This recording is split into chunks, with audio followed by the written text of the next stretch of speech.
ògo ni fún ọlọ́run lókè ọ̀run àti fún ayé àlàáfíà. Ògo ni fún ọlọ́run lókè ọ̀run. A kí wa kú àbọ̀ sí orí ètò ọlọ́run àpèdáhùn àkọ́kọ́ irú rẹ̀ lọ́dún 2026 ní iléeṣẹ́ Kaya rédíò ní ìlú Accra ní orílẹ̀-èdè Ghana. Gbogbo ẹ̀yin ọmọ ọlọ́run, gbogbo ẹ̀yin ènìyàn ọlọ́run ní orílẹ̀-èdè àgbáyé pátá, mo kí yín. A kú ọdún, a kú àṣekù ọdún. Àdúpẹ́ lọ́wọ́ ọlọ́run èyí tó mú kí ọdún yẹn kó ṣojú ẹ̀mí wa. Ọdún yẹn lọ láyọ̀ lórí ayé wa. Ohun ìbànújẹ́ kò kan ẹnikẹ́ni. Àdúpẹ́ lọ́wọ́ ọlọ́run. Ògo ni fún orúkọ rẹ̀. Ògo ni fún orúkọ rẹ̀. Ògo ni fún orúkọ rẹ̀. Mo gbàdúrà níbi tí ẹ ti ń gbọ́ mi káàkiri orílẹ̀-èdè àgbáyé. Mo gbàdúrà lórúkọ Jésù Kristi, etí ìgbọ́ yín kò ní di, àyà ìgbàṣe nítorí ọ̀rọ̀ ọlọ́run. Lórúkọ Jésù, àyà ìgbàṣe lórúkọ Jésù ni mo sọ, kò ní di ìbàjẹ́. Ọlọ́run gbọ́ àdúrà. Olúwa, à ń lọ nínú ọ̀rọ̀ rẹ. Ẹ̀mí mímọ́ bá wa sọ̀rọ̀ nínú àdúrà. Jẹ́ ká rí ọ. Gba gbogbo ògo. A ó yìn ọ́, a ó dúpẹ́. Ògo ni fún orúkọ rẹ̀. Jésù Kristi Olúwa wa. Àmín, àmín, àmín lórúkọ Jésù Kristi.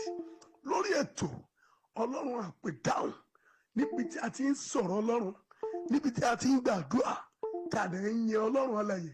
Orí ètò náà la wà ní ìkànnì Kaya rédíò ní ìlú Accra lórílẹ̀‐èdè Ghana. Ibẹ̀ náà la wà lọ́wọ́lọ́wọ́ báyìí. Ẹ jẹ́ ká bẹ̀rẹ̀ sí ní dúpẹ́ lọ́wọ́ ọlọ́run. Ọlọ́run tó mú ká tún rí ọjọ́ òní láyọ̀ àti àlàáfíà. Ọlọ́run tó mú ká rí ọdún tuntun láyọ̀ àti àlàáfíà. Olórin kan wípé ọ̀pọ̀ ẹgbẹ́ wa ti kú, ọ̀pọ̀ ẹgbẹ́ wa ti lọ, ọ̀pọ̀ ló wà lẹ́wọ̀n, ọ̀pọ̀ ló ń ṣe fáìn bàrà kiri. Bẹ́ẹ̀mi ò bá lè dúpẹ́, a jẹ́ pé mi ò mọ̀re. Bẹ́ẹ̀mi ò bá lè dúpẹ́, a jẹ́ pé mi ò mọ̀re. Bẹ́ẹ̀mi ò bá lè dúpẹ́, a jẹ́ pé mi ò mọ̀re. Ọ̀pọ̀ ẹgbẹ́ mi ti kú, ọ̀pọ̀ ẹgbẹ́ mi ti lọ, ọ̀pọ̀ ló wà lẹ́wọ̀n, ọ̀pọ̀ ló ń ṣe fáìn bàrà kiri. Bẹ́ẹ̀mi ò bá lè dúpẹ́, a jẹ́ pé mi ò mọ̀re. Ọ̀nà ọpẹ́ mi pọ̀, mo mọ̀re Olúwa. Ọ̀nà ọpẹ́ mi pọ̀, mélè ṣàlàyé dúpẹ́. Mo ní ọ̀nà ọpẹ́ mi pọ̀, mo rí ọlọ́run mi. Ọ̀nà ọpẹ́ mi pọ̀, mélè ṣàlàyé dúpẹ́. Ó yá, mo wípé ní gbogbo ọ̀nà ẹ ṣé, ní gbogbo ọ̀nà ẹ ṣé o bàbá. Mo ní gbogbo ọ̀nà, ní gbogbo ọ̀nà. Mo dúpẹ́, mo dúpẹ́, mo dúpẹ́, mo dúpẹ́, mo dúpẹ́. Ní gbogbo ọ̀nà ẹ ṣé o bàbá. Ọlọ́run wa gba ọpẹ́ wa, ọlọ́run wa gba ìyìn wa. A ó máa yìn ọ́ nítorí wípé títí láéláé lọ́pẹ́ wà lọ́dọ̀ rẹ. Títí láéláé lọ́pẹ́ wà lọ́dọ̀ rẹ. Títí láéláé lọ́pẹ́ wà lọ́dọ̀ rẹ. Lọ́pẹ́ wà lọ́dọ̀ rẹ. Lọ́pẹ́ wà lọ́dọ̀ rẹ. Lọ́pẹ́ wà lọ́dọ̀ rẹ títí o. Títí láéláé lọ́pẹ́ wà lọ́dọ̀ rẹ o. Títí láéláé lọ́pẹ́ wà lọ́dọ̀ rẹ. Títí láéláé lọ́pẹ́ wà lọ́dọ̀ rẹ. Lọ́pẹ́ wà lọ́dọ̀ rẹ. Lọ́pẹ́ wà lọ́dọ̀ rẹ. Lọ́pẹ́ wà lọ́dọ̀ rẹ. Ayé ọpẹ́ yọ Jésù. Ayé ọpẹ́ yọ. Ayé ọpẹ́ yọ Jésù. Ayé ọpẹ́ yọ. mo ronú jinlẹ̀ mo rí wípé ayé ọpẹ́ yọ ó ṣé o Jésù ọba tó fàyè ọpẹ́ sílẹ̀. Ògo ni fún Ọlọ́run lókè ọ̀run. A dúpẹ́ lọ́wọ́ bàbá yẹn fún ọdún tó kọjá lórí ètò yìí every Wednesday. A gbé Ọlọ́run ga fún ikọ̀ àti ìránṣẹ́ rẹ̀ apọ́stù Olúyẹmí Jẹ́jẹ́ Láyégbà láti inú ìjọ New Glorious Morning Apostolic Church, èyí tí Ọlọ́run ti ń lò fún ètò yìí. A dúpẹ́ lórí àwọn òṣìṣẹ́ ilé Káyà rédíò. A dúpẹ́ lórí Alhaji Taofik atọ́kùn ètò yìí àti sista Olúbísí, àwọn ni atọ́kùn ètò yìí. A dúpẹ́ lórí gbogbo òṣìṣẹ́, a dúpẹ́ lórí iléeṣẹ́ yẹn. A gbé Ọlọ́run ga. Ọ̀rọ̀ Ọlọ́run tí mo fẹ́ bá wa sọ fún ìgbà àkọ́kọ́ ní ọdún 2026 lórí ètò yìí, òun náà ni láti inú ìwé Àìsáyà, ìwé Àìsáyà 55 orí ìkíní, Àìsáyà 55 ẹsẹ̀ ìkíní, ẹsẹ̀ ìkẹfà, ẹsẹ̀ ìkeje, ẹsẹ̀ ìkẹjọ. Mo kà báyìí wípé nínú ìwé Àìsáyà 55 verse 1 verse 6, 7, 8. Ǹjẹ́ gbogbo ẹni tí òǹgbẹ ń gbẹ, ẹ wá sí ibi omi, àti ẹni tí kò ní owó wàrà láì ní owó àti ìdíyelé. Ẹsẹ̀ ìkẹfà, ẹ wá Olúwa ní ìgbà tí ẹ lè rí, ẹ ké pè nígbà tí ó wà ní ìtòsí. Ẹsẹ̀ ìkeje, jẹ́ kí ènìyàn búburú kọ ọ̀nà rẹ̀ sílẹ̀, kí ẹlẹ́ṣẹ̀ kó sì kọ ìrònú rẹ̀ sílẹ̀. Èrò mi kì í ṣe tiyín, ọ̀nà mi kì í ṣe ọ̀nà yín, ni Olúwa wí. Hallelujah.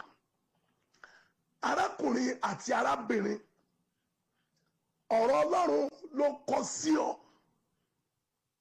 pé gbogbo àwọn tí òǹgbẹ ń gbẹ kí wọ́n wá sí ibi omi. Ọ̀rọ̀ náà tó jáde sí ọ lónìí ọjọ́ Wednesday, òun náà ni wípé òǹgbẹ ohun rere wo ló ń gbẹ ọ́? Òǹgbẹ ohun rere wo ló ń gbẹ ọ́? Ohun rere wo ni ayé rẹ nílò? Bíbélì wípé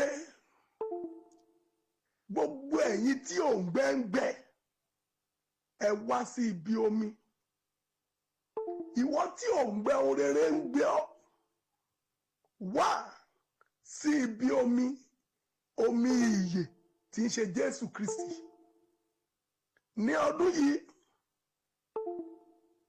mo rọ̀ ọ́, ṣe àwárí Kristi sí ayé rẹ.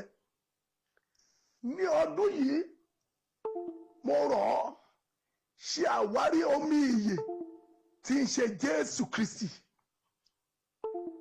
Òun ni omi ìyè tí ènìyàn máa mú tí ọkàn rẹ̀ á balẹ̀. Omi ìyè tí ènìyàn máa mú tí òǹgbẹ ohun rere tó máa dẹ́kun nínú ayé ènìyàn. Gbọ́, òun lomi ìyè tí èèyàn máa mú láì fi owó rà á. Òun lomi ìyè tí èèyàn máa mú láì ní ìdíyelé. Ìyẹn ni pé tí èèyàn ò ní ná owó, bẹ́ẹ̀ ni tí ò ní sí wípé à ń díye lé ọ. Omi ìyè wá sí ọ̀dọ̀ Kristi. Arákùnrin àrí àti arábìnrin, Jésù ní ọ̀nà, òtítọ́ àti ìyè. Bíbélì wípé kò sí ẹnikẹ́ni tó lè wá sí ọ̀dọ̀ bàbá tí ń ṣe Ọlọ́run alààyè tó dá ayé àti ọ̀run bí kò ṣe nípasẹ̀ Jésù Kristi. Òun lómi ìyè, òun ní omi ìyè, òun náà ní ìmọ́lẹ̀ fún gbogbo aráyé, òun náà ní ọ̀rọ̀ tí í ṣe ọ̀rọ̀ Ọlọ́run. Jésù Kristi yìí kan náà ní ọmọ Ọlọ́run kan ṣoṣo, èyí tó fi fún wa láti mú ẹ̀ṣẹ̀ aráyé kúrò. Jésù Kristi yìí náà kan ṣoṣo, òun náà la pa lórí igi àgbélébú tí ẹ̀jẹ̀ rẹ̀ ń kán tó ń ké fún àánú títí di àkókò yìí. Arákùnrin àti arábìnrin, àánú ló máa rí gbà, àánú ló rí gbà. Mo fẹ́ sọ fún ọ wípé èèyàn máa ń rí àánú gbà, ṣùgbọ́n èèyàn máa ń ṣí orí ọ̀fẹ́ lò. Àánú ló rí gbà, àánú ló rí gbà. Àánú tí Kristi tó jìyà fún, òun náà ló sì rí gbà tó ń ké lórí ayé rẹ báyìí o. Ó jẹ́ mọ̀ wípé èèyàn máa ń ṣí orí ọ̀fẹ́ àánú lò. Èèyàn lè rí orí ọ̀fẹ́ gbà, èèyàn lè rí àánú gbà, ṣùgbọ́n èèyàn ń ṣí àánú àti orí ọ̀fẹ́ lò. Ọ̀pọ̀lọpọ̀ ènìyàn lórí àánú gbà, ṣùgbọ́n wọ́n ṣí orí ọ̀fẹ́ lò. Òun ló fa ikú òjijì fún ẹlòmíràn, òun ló fa accident fún ẹlòmíràn, òun ló fa àìsàn fún ẹlòmíràn, òun ló fa wàhálà fún ẹlòmíràn, òun ló fa ìkọ̀sílẹ̀ fún ìyàwó mìíràn, òun ló fa ìkọ̀sílẹ̀ fún ọkọ mìíràn, òun ló fa ilé mìíràn tó fi dàrú títí di òní nítorí wípé wọ́n ṣí orí ọ̀fẹ́ lò. Arákùnrin àti arábìnrin, ní Kristi ní ọ̀rẹ́, níní Olúwa àti olùgbàlà rẹ, kí òǹgbẹ tó ń gbẹ ọ́ kó lè dẹ́kun. Ní Kristi ní ọ̀rẹ́, nítorí wípé òun ni a fi fún wa ikú rẹ̀ gẹ́gẹ́ bí ìgbàlà wa. Arákùnrin àti arábìnrin,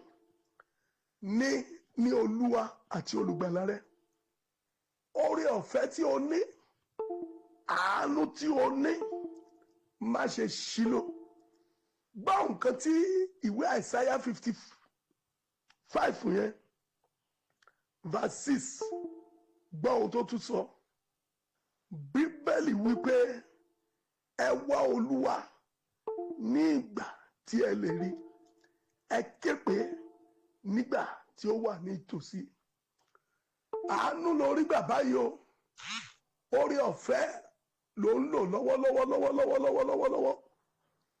Arákùnrin àti arábìnrin, ní àkókò tí ọwọ́ rẹ pé, tí ẹsẹ̀ rẹ pé, tí ojú rẹ pé, tí gbogbo ẹ̀yà ara rẹ pé, àkókò ìgbà tí o lè rí.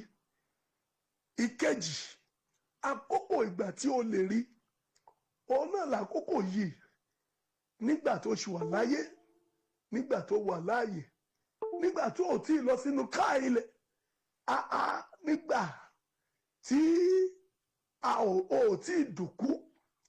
Àkókò tó lè rí, àkókò tí o lè rí, òun náà ní àkókò èyí tí ò ń gbọ́ ọ̀rọ̀ Ọlọ́run ní gbogbo ìgbà. Ò ń gbọ́ lórí tẹlifíṣàn, ò ń gbọ́ nínú rédíò, ò ń gbọ́ ọ̀rọ̀ Ọlọ́run nínú ṣọ́ọ̀ṣì, ò ń gbọ́ ní ibi gbogbo. Àkókò tí o lè rí nìyẹn. Gbọ́ nígbà tó bá wá àkókò tí o rí, ké pè nígbà tí ó wà ní ìtòsí rẹ. Ìyẹn ni pé ohun kan náà la ṣe ń sọ. Àkókò tó lè rí, àkókò tó lè pé, àkókò tí ohun gbogbo ń lọ ní déédéé. Oore ọ̀fẹ́ lórí gbà, owó tí o ní, ọlá tí o ní, ṣùgbọ́n ṣé o ti máa ṣe oore ọ̀fẹ́ lò báyìí? Ohun tó ṣàárọ̀ nínú ọkàn rẹ ni wípé o lọ ṣọ́ọ̀ṣì, o lọ́bi kankan, ò ní Kristi, o dẹ̀ kí ń gbàdúrà, kí ló wá dé tó lówó, o dẹ̀ ṣoògùn owó, o ṣáà ń dára rẹ láre, o ń dára rẹ láre. ṣé o mọ̀ pé àánú lórí gbà? Ẹnìkan ló ṣe iṣẹ́ àánú fún ọ, èyí tí wọ́n ò mọ̀. Ó lè jẹ́ bàbá ni àwa rí àánú yẹn sí orí ayé rẹ̀. Ó lè jẹ́ ìyá ni àwa rí àánú rẹ̀ sórí ayé rẹ̀. Arákùnrin àti arábìnrin, gbọ́, kì í ṣe ipá rẹ̀ ló fi kó owó jọ, kì í ṣe ipá rẹ̀ ló fi kó ọlá jọ, ṣùgbọ́n àánú Ọlọ́run òun ló ṣẹlẹ̀ lórí ayé rẹ̀. Ó máa ń dára rẹ̀ láre. Jẹ́ kí n sọ fún ọ, arákùnrin àti arábìnrin, ò ń dá ara rẹ̀ láre, ò ń ṣe orí ọ̀fẹ́ lò, ò ń ṣe àánú lò. Ó jẹ́ mọ̀ wípé àkókò tó yẹ kó sin Ọlọ́run rèé, àkókò tó yẹ kó súnmọ́, àkókò tó yẹ kó képe. Arákùnrin àti arábìnrin, má ṣe orí ọ̀fẹ́ lò, má ṣe àánú lò. Wá Ọlọ́run nígbà tó lè rí, tètè képe o nígbà tó wà nítòsí. Jẹ́ kí n sọ ìtàn kan fún ọ. Ohun tí mo rí ni, ohun tí mo dẹ̀ gbọ́ ni. Arákùnrin kan wà.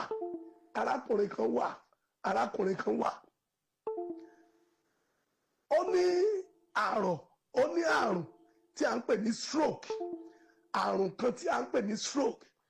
Ìwọ tó ń gbọ́ mi yìí, lórúkọ Jésù, àrùn stroke tí ń rọmọ lọ́wọ́, tí ń rọmọ lẹ́sẹ̀, lórúkọ Jésù kò ní jẹ́ ìpín rẹ, kò ní jẹ́ ìpín rẹ, kò ní jẹ́ ìpín mi.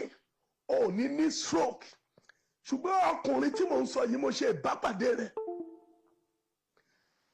Ó ní àrùn stroke. Mo wà nínú ṣọ́ọ̀ṣì ní ọjọ́ kan. Ẹnìyẹn dé, mo rí, ó fẹ́ wọnú ṣọ́ọ̀ṣì, kò lè dá wọlé nítorí pé kò lè gbé ẹsẹ̀ kan, kò lè gbé apá kan. Mo mọ̀ pé ó ń bọ̀ láti wá rí Kristi ni. Mo dìde, mo pàdé rẹ̀, mo kí, mo dìímú, mo gbé, ó wọnú ṣọ́ọ̀ṣì. Ó jókòó, mo wá bẹ̀rẹ̀ sí ní wo ọkùnrin yìí tẹ̀dùtẹ̀dù. Ó rọ ọjọ́ ayé rẹ̀. Òun náà kò mọ̀ bí stroke ṣe wọlé, ṣùgbọ́n lójijì ló wọlé. Ẹni tí ayé ti yẹ ni, ẹni tó ti rí àánú gbà ni, ẹni tí ó rí oore ọ̀fẹ́, ṣùgbọ́n ó ṣì oore ọ̀fẹ́ yẹn, ó ṣì lò. Ìdí tí mo fi sọ pé ó ṣì lò ni wípé kò ní Kristi, kò mọ Ọlọ́run, kò lè gbàdúrà ní àkókò tí ayé ń yẹ, ó ṣì oore ọ̀fẹ́ lò. Ṣùgbọ́n nígbà tí stroke dé báyìí, ó wá ń wá Kristi, ó ń wá Ọlọ́run, ó wá sílé Olúwa, ó ń wá ìgbàlà, ó ń wá ìwòsàn. Ṣùgbọ́n nígbà tó yẹ kó wà nítòsí, ìyẹn ní nígbà tí ara rẹ̀ pé, nígbà tí ó ṣòjòjò, nígbà tí ó ṣàìsàn, tó yẹ kó wá Ọlọ́run ní àwárí, tó yẹ kó máa gbàdúrà, tó yẹ kó ní Kristi, ó kọ̀, kò ṣe é. Àkókò tí ọwọ́ rọ̀, tí ẹsẹ̀ rọ̀, ó wá gbà wípé àkókò tó máa wá Olúwa nítorí ìṣòro tó ní. Gbọ́ arákùnrin àti arábìnrin, ayé ń yẹ ọ́ báyìí o, ohun gbogbo ń lọ létòlétò. Wá Ọlọ́run o nígbà tí o lè rí o, képe o nígbà tó wà nítòsí o. Ó ti tún wà nítòsí rẹ báyìí o. Òun ló tún ṣe ń gbọ́ ohùn rẹ̀, ohùn ẹ̀mí mímọ́ ló ń gbọ́ o, ohùn Olúwa ló ń gbọ́ o. Ó tún ń gbọ́ báyìí o, ó wà nítòsí rẹ o, ó wà ní àràǹdì rẹ o. Máa képe o, ó ti ṣe àwárí rẹ o, ṣe àwárí rẹ o, ṣe àwárí rẹ o. Má ṣoore ọ̀fẹ́ lò, má ṣoore ọ̀fẹ́ lò, má ṣoore ọ̀fẹ́ lò. Bíbélì wá wípé nígbà sẹ́kù, ó ní kí ènìyàn búburú kí ó kọ ọ̀nà rẹ̀ sílẹ̀. Ènìyàn búburú kó kọ ọ̀nà rẹ̀ sílẹ̀. Ènìyàn búburú kó kọ ọ̀nà rẹ̀ sílẹ̀. Ènìyàn búburú kó kọ ọ̀nà rẹ̀ sílẹ̀. Kí ènìyàn búburú kí ó kọ ọ̀nà rẹ̀ sílẹ̀. Kí ẹlẹ́ṣẹ̀ kó sì kọ ìrònú rẹ̀ sílẹ̀. Oore ọ̀fẹ́ yẹn náà ló ń ṣìlò. Ọ̀pọ̀lọpọ̀ ń ṣí oore ọ̀fẹ́ lò. Ọlọ́run mọ̀ọ́mọ̀, ó dá ọ lọ́lá, ó fún ọ lówó, fún ọ lọ́rọ̀, ó fún ọ lálàáfíà àti ìfọ̀kànbalẹ̀.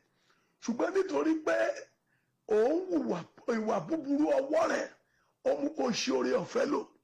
Ìwọ kan náà ni òun fi owó rẹ̀ dálé. Ìwọ kan náà ni òun fowó rẹ̀ ó fi ń jayé káàkiri. Ìwọ kan náà ni òun fowó rẹ̀ ó fi ń hùwà burúkú. Ìwọ kan náà ni òun fowó rẹ̀ òun fi ń da àdúgbò rú. Ìwọ kan náà ni òun fi owó tí o ní òun fi ń ṣiṣẹ́ ibi. Ìwọ kan náà ni o rántí Olúwa nítorí pé Ọlọ́run fún ọ lówó. Òun ṣoore ọ̀fẹ́ lò, òun ṣe àánú lò. Bíbélì wá wípé kí ènìyàn búburú kó kọ ọ̀nà rẹ̀ sílẹ̀, kọ ìwà búburú sílẹ̀, kò gbéni débì kan. Ìwà búburú a máa já ayé ẹni kulẹ̀. Ìwà búburú kì í jẹ́ kéèyàn rí ọ̀nà lọ. Ìwà búburú ènìyàn ó máa ń ba ayé ẹni jẹ́ ni. Kọ ìwà búburú sílẹ̀. Ìwà tí ò dáa ló ń jẹ́ ìwà búburú. Ìpànìyàn, ìsọ̀rọ̀ ẹni lẹ́gàn, ìsọ̀rọ̀ ẹni lòdì, àṣekúpani, àfikúpani, atakoni ṣe ni àṣeni àtúntakoni, àwọn àròjọmọ ni apani, àwọn tí ń bá ní kẹ́dùn, àwọn tó jẹ́ wípé wọ́n máa bá ní sunkún, àwọn tí ó ń tú itọ́ funfun síta tó ń tú ẹ̀jẹ̀ sínú. Àwọn ènìyàn búburú, kọ ìwà búburú rẹ sílẹ̀. Ìwà búburú láàrin ẹgbẹ́, nínú ilé tó ń gbé, ní ìlú tó ń gbé, kọ ìwà búburú sílẹ̀. Kí ẹlẹ́ṣẹ̀ kó sì kọ ìrònú rẹ̀ sílẹ̀. Ìyẹn ni pé ìrònú ẹ̀ṣẹ̀ rẹ̀ kọ̀ sílẹ̀. Ọdún tuntun la wà yìí. Ìwọ tí òun fẹ́ kí Ọlọ́run kó tán òǹgbẹ rẹ̀, o ní láti kọ̀ ọ́ sílẹ̀. Number 8, èrò Ọlọ́run kì í ṣe èrò tiyín, ọ̀nà mi kì í ṣe ọ̀nà yín ni Olúwa wí. Ìyẹn ni wípé bí Ọlọ́run ṣe ń rò, ènìyàn kì í rò bẹ́ẹ̀. Tí wọ́n bá sọ wípé o fẹ́ gba ọwọ́ ọ̀tún, Olúwa lè sọ wípé kó padà sẹ́yìn. Ẹ̀yìn yẹn gan ni solution wà. Olúwa lè sọ wípé kó padà sí òsì nítorí pé èrò rẹ̀ àti ọ̀nà rẹ̀ ó yàtọ̀ sí tiwa. Bíbélì wá wípé òun ní èrò kan fún ọ, èrò àlàáfíà ni. Mò ń kà láti inú ìwé Jeremiah 29:11. Nínú ọdún yìí, èrò àlàáfíà ni Ọlọ́run ní fún ọ. Èrò ayọ̀ ni Ọlọ́run ní fún ọ. Èrò ire ni Ọlọ́run ní fún ọ. Èrò ìbùkún ni Ọlọ́run ní fún ọ. Èrò ìdùnnú ni Ọlọ́run ní fún ọ. Èrò ìsọdínilá ni Ọlọ́run ní fún ọ.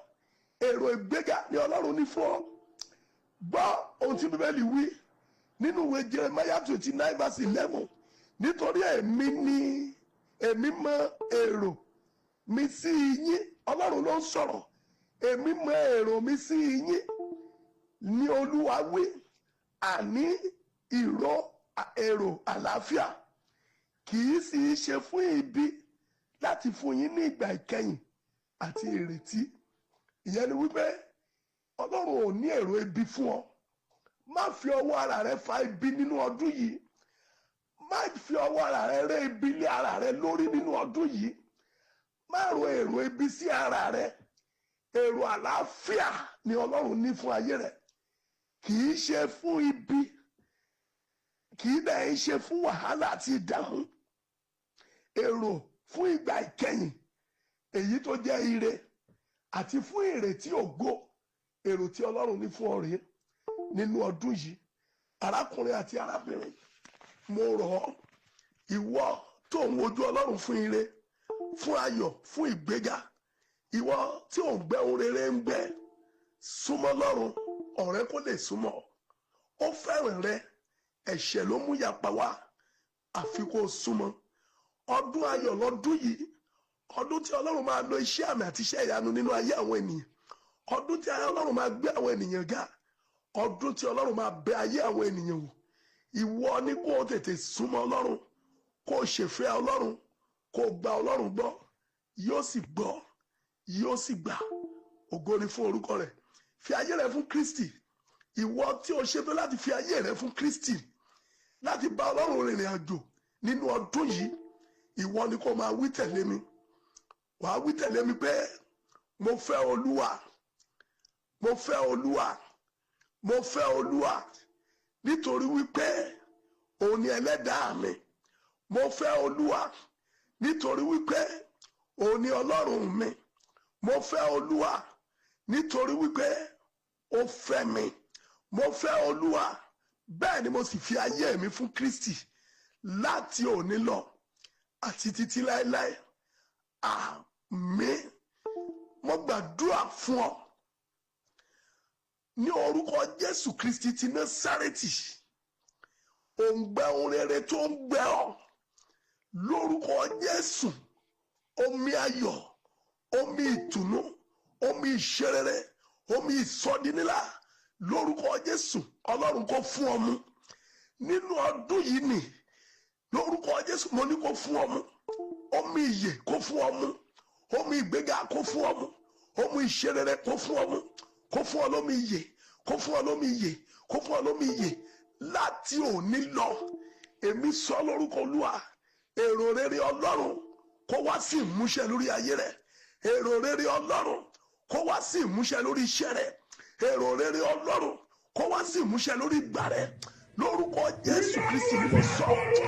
Ìwọ tó ti ronú kúwàdà láti fi iṣẹ́ ibi àti iṣẹ́ búburú sílẹ̀, bí Olúwa ti ń bẹ tí ẹ̀mí rẹ̀ ń bẹ, ẹ̀mí Kristi kó wọnú ayé rẹ, kó wọnú ayé rẹ, kó wọnú ìgbà rẹ.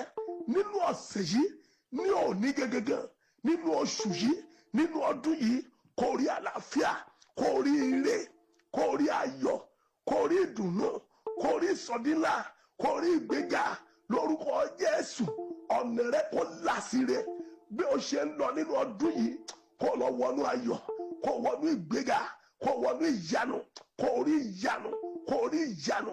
Olúwa kó ṣáájú rẹ, kó ṣáájú rẹ, kó ṣáájú rẹ. Olúwa kó ṣáájú rẹ lórúkọ Jésù. Nínú ọdún yìí, ẹ̀mí mímọ́ kó ṣáájú rẹ, kó mú ọ débi ire, kó rí olùrànlọ́wọ́, kó rí aláàánú. Gbogbo ẹ̀yin tó wá ọmọ, inú yín kó ṣí fún ọmọ. Gbogbo ẹ̀yin tí ọ̀nà ti dí mọ́, ọ̀nà yín kó là. Gbogbo ẹ̀yin tẹ́ fẹ́ ṣòkòrò, kẹ́rí ìrànlọ́wọ́ owó, kẹ́rí owó, kẹ́rí owó, kẹ́rí owó, kẹ́rí owó, kẹ́rí owó, kẹ́rí ọlá, kẹ́rí ìyanu, kẹ́rí ìyanu, kẹ́rí ìyanu, kẹ́rí ìyanu. Oṣù yìí, ọdún yìí, ọdún àṣepé rẹ ni, ọdún ayọ̀ rẹ ni, ọdún ìgbéga rẹ ni, ọdún tó máa bímọ ni, ọdún tó máa lọ́lá ni. Lórúkọ Jésù, o ti rí orí ọ̀fẹ́ àti àánú gbà.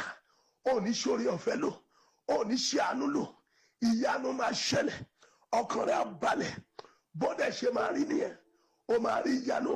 Mo gbàdúrà fún gbogbo ẹ̀yin tó ń gbọ́ mi, àti ọkùnrin àti obìnrin.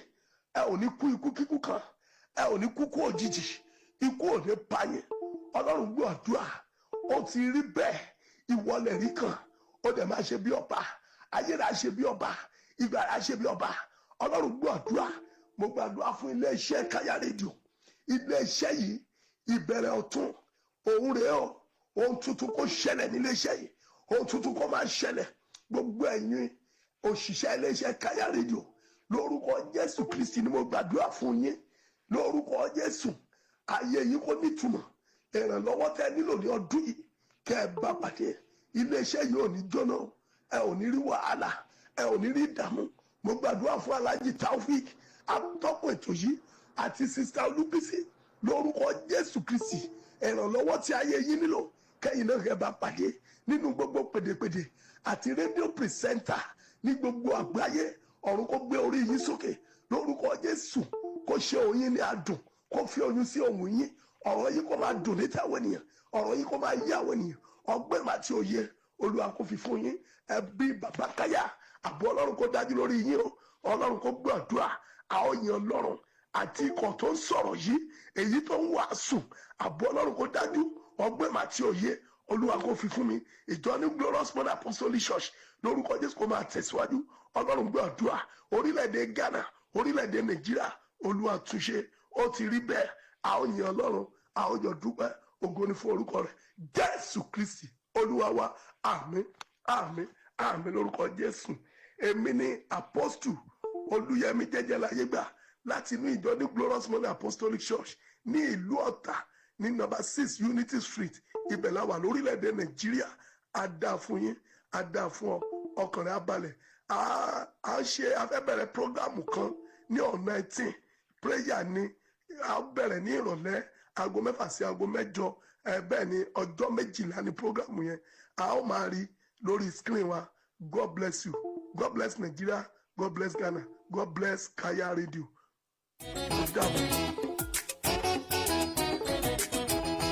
Àǹtí Kẹ́mi, àǹtí Bọ́sẹ̀ bí òun ẹ̀yà mi létí. Bọ̀dá Ṣẹ́gun, bọ̀dá Fẹ́mi, ẹ̀dákun ẹ tẹ́tí. Ẹ̀ṣẹ̀ tó lè dènà lé ológun, ẹ̀dákun ẹ jáwọ́. Ìgbẹ̀yìn jẹ́ kálẹ̀lúyà sí bàbá pé mo délé. Ìgbẹ̀yìn jẹ́ kálẹ̀lúyà sí bàbá pé mo jọba. Pé mo jọba, pé mo dáde ògo, ẹ̀yà mi létí. Àǹtí Kẹ́mi, àǹtí Bọ́sẹ̀ bí òun ẹ̀yà mi létí. Gbogbo ọmọ Ọlọ́run. Bọ̀dá Ṣẹ́gun, bọ̀dá Fẹ́mi, ẹ̀dákun ẹ tẹ́tí. Wọ̀ ká lẹ́nu Ẹ̀ṣẹ̀ iṣẹ́. tó lè dènà lé ológun, ẹ̀dákun ẹ jáwọ́. Asọ̀rọ̀ ọmọ ọlọ́mọ lẹ́yìn. Kálẹ̀lúyà sí bàbá pé mo délé. Ìjà ọ̀dà má fi Ìgbẹ̀yìn yọ̀wọ́. jẹ́ kálẹ̀lúyà sí bàbá pé mo jọba.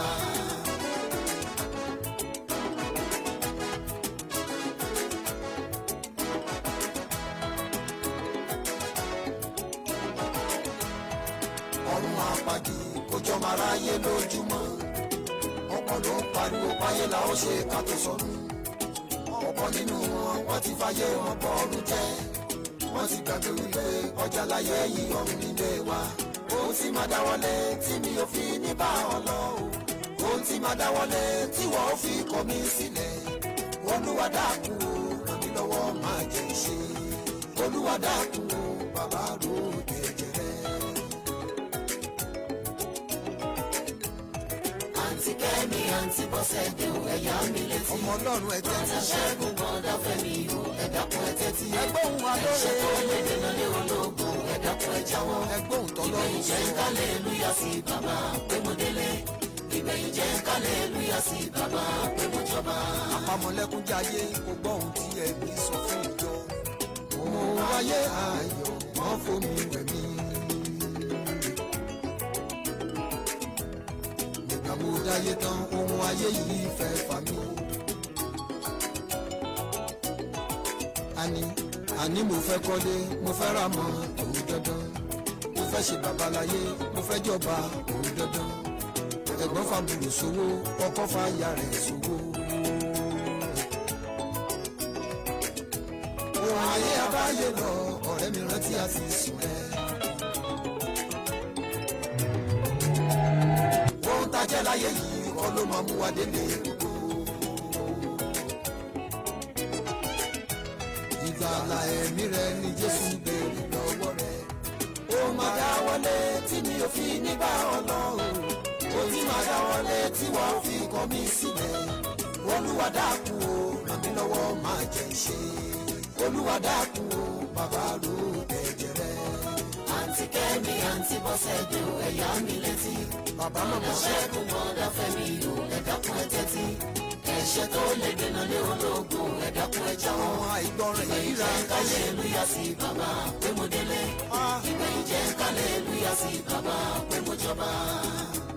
ẹ kúrò nínú ẹ̀ṣẹ̀ ò dára.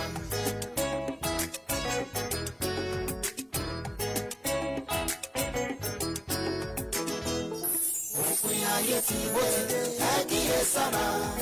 Ọ̀rọ̀ Ọlọ́run tó sọ kò ní lọ́la iṣẹ́. Ìgbà tí Jésù bá dé níbo la bá ọ. Ẹ jẹ́ ká gbọ́ràn Àjẹ̀dẹ́ ní ìtanú lọ́jọ́ ìkẹyìn. ọ̀rọ̀ rẹ ló sọ nínú ìwé mímọ́.